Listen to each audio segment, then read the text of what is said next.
Should I do a pre-order for my book? Is it a waste of time? What's the real benefit here? I heard I should do a 1-year pre-order. I heard I should do a 2-week pre-order. Okay, there are lots of different strategies and theories out there regarding pre-orders when it comes to self-publishing your books. So let's take a dive to understand what a pre-order is and if it is the right move for your book. Stay tuned.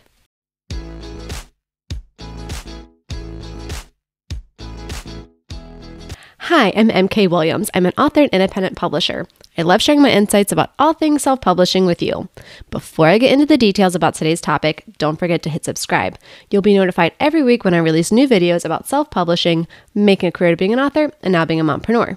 So first thing today, we're going to talk about pre-orders because they're a big topic of discussion and debate among self-publishing authors and indie authors. And there's a lot of ways that you can maximize this strategy. And there's a lot of ways that you can totally waste this opportunity as an author.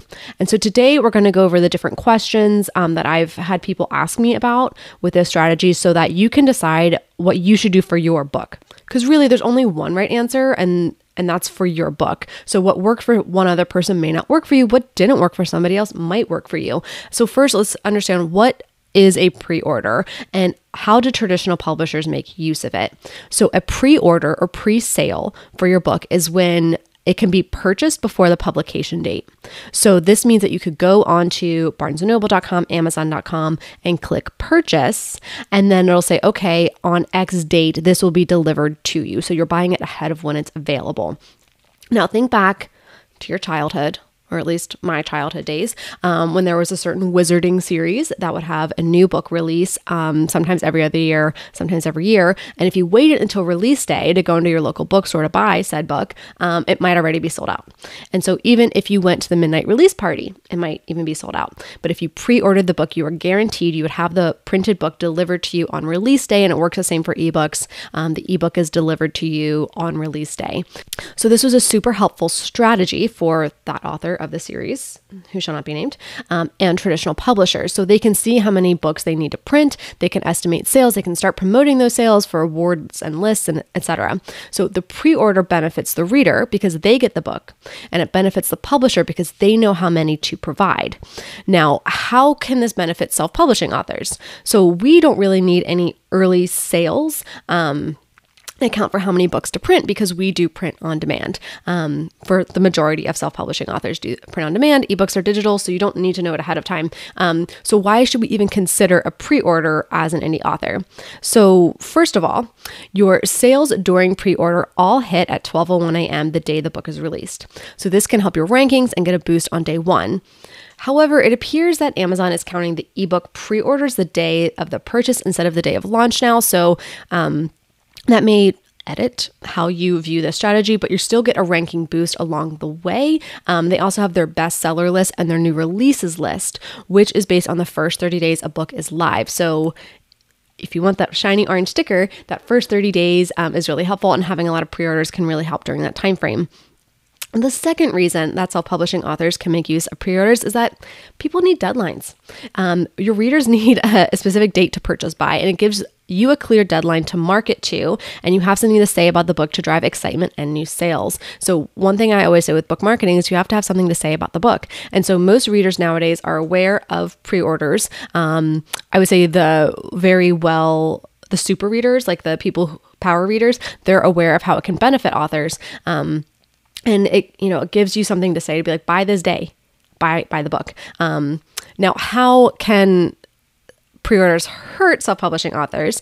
Well, for starters, Amazon KDP doesn't offer print pre-orders.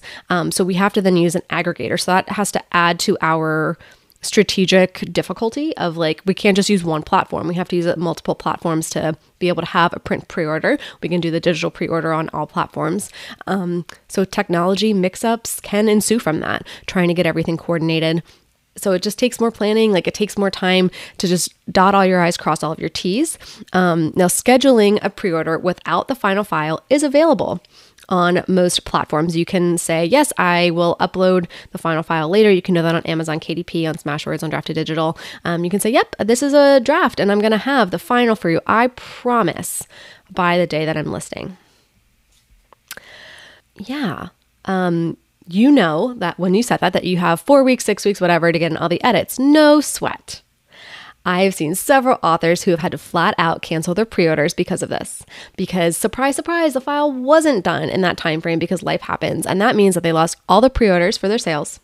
Or they could have just had the book go out with all those edits and issues and upload a new one and hope everybody just synced their Kindle to get the new version. So it's not good. It's not ideal. And then if you have to cancel your pre-order, then you're in pre-order jail for a year with Amazon KDP. I don't think it's a good idea to do it, guys. So another way that pre-orders can potentially hurt self-publishing authors is that if your pre-order period is too long, people forget. They forget that it's still in pre-order. They think they didn't get the book. So I'm just going to cancel this order. What is this? So there's a fine balance between having it too long or too short. I don't even have like the final formula down for my books. I'm kind of near a 3 to 4 week length on my nonfiction books. For fiction, it feels like I still need to refine it a bit.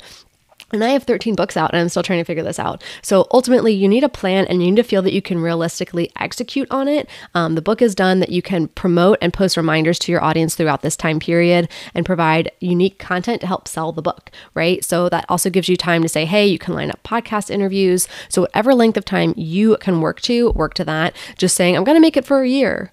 Like just some arbitrary thing that you picked up, like why? And can you be promoting it as a pre-order for a whole year without people just saying, where is this dang book? The other challenge for self-publishing authors is that we have to come up with incentives to also advertise. So if we have too many details when we're advertising or promoting something, it confuses the reader. So if we're like, well, it's on pre-order, so you're going to get this price and you get all these 10 things, but you have to do it by this day. And like, if there's too many logistics, it's a lot. So this can be hard for us authors to figure out because it's like, well, how do we really incentivize somebody when they have all these choices? So I think something that's easy can be a reduced price during the pre-order, which is the easiest to market, right?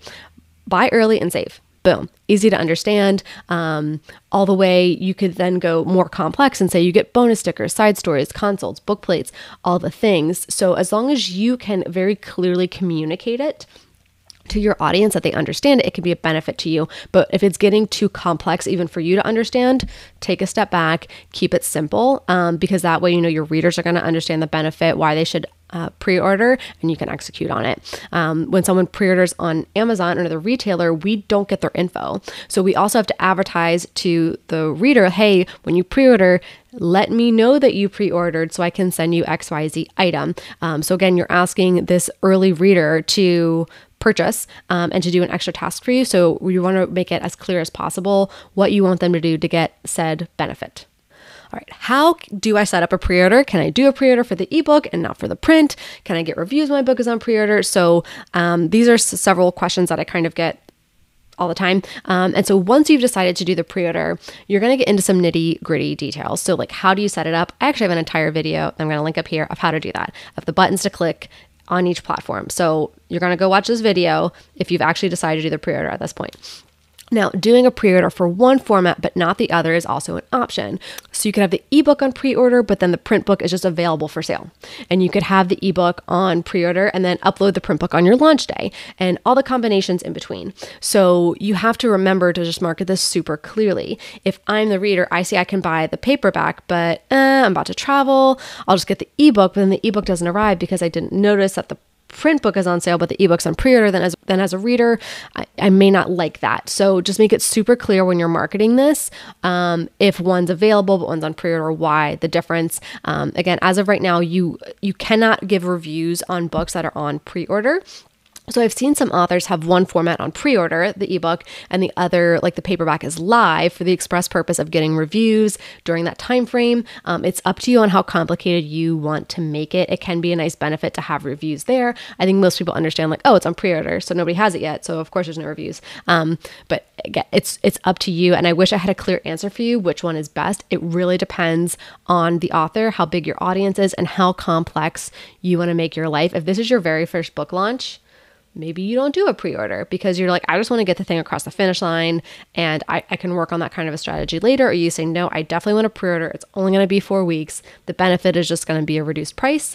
And all the formats are going to be on pre-order. So it's one thing I have to message. Anywhere you're looking for the book, it's on pre-order. Okay, as of this date, anywhere you're looking for the book, it's on sale. So whatever's going to make your life easier as you're self-publishing. So this was a lot of information. And again, I can't give you like a specific, yes, do XYZ and everything will be perfect. Nobody can. So what are your other questions that you have about pre-orders for your books? What landmines can you warn other authors about that maybe you've experienced with your pre-order? Let's keep the conversation going in the comments below. If you found this information helpful, please give this video a thumbs up. Don't forget to hit subscribe and maybe even hit that shiny thanks button. That lets YouTube know that you're getting value from this information, and then they can get it in front of other authors like us. Now you can get back to writing your book. Hey, thank you so much for watching this video. I hope you found it helpful. And before you head off to watch another video on YouTube, whether it's on my channel or another channel, or go off to write your book or start to make a plan for self-publishing, I wanted to let you know that I offer one-on-one consults to help authors make their plan to self-publish their first book, or to help them with their business. So I do my best to answer every question that comes in on this channel in the comments. I really like connecting with you guys, but sometimes there's a question that comes through that's just so specific to an author's specific plan or book, and it requires a lot of nuance, and it's really hard for me to go and write, a novel practically in the comments, kind of giving my thought and nuance and options and things like that. So I found that having these consults is an easy way for me to be able to connect, answer questions, and get you a specific answer to your book instead of something that's general, really just not specific advice. So if you head over to Calendly, you can book some time on my calendar. I keep it up to date, so you'll always know that that's a time that I'm available to meet, and it's super easy. So just pick whether you want to talk about your business and where you're stuck and how to get your business further, or if you actually just want to get your book out there for the first time. So you just pick one of those and it'll show my calendar, and then boom, you just pick a time that works for you. Super easy, confirm. It's really nice to be able to connect with everybody, and hopefully we'll be chatting soon.